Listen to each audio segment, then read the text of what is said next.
স্বাগত এনওএ ৭০ সংবাদের সাথে আছি শামীমা দোলা। অন্তর্বর্তী সরকারের আমলে রাজনৈতিক বিবেচনায় হাজারো গ্রেপ্তার হচ্ছে না জামিন, এমনই প্রতিবেদন প্রকাশ করেছে নিউ ইয়র্ক ভিত্তিক আন্তর্জাতিক মানবাধিকার সংস্থা হিউম্যান রাইটস ওয়াচ। HRW জানিয়েছে, অন্তর্বর্তী সরকার রাজনৈতিক প্রতিপক্ষ বিবেচনায় হাজারো মানুষকে নির্বিচার আটক করেছে।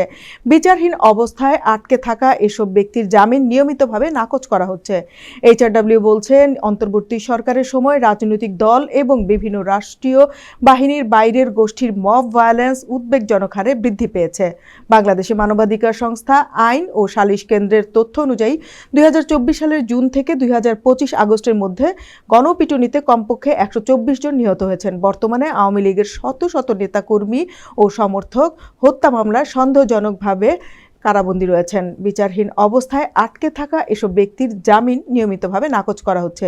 এই তালিকায় অভিনেতা, আইনজীবী, গায়ক ও রাজনৈতিক কর্মীরাও রয়েছেন। গত বছর শুরু হওয়া অপারেশন ডেভিল হান্ট নামের অভিযানে কমপক্ষে 8600 জনকে গ্রেপ্তার করা হয়েছে।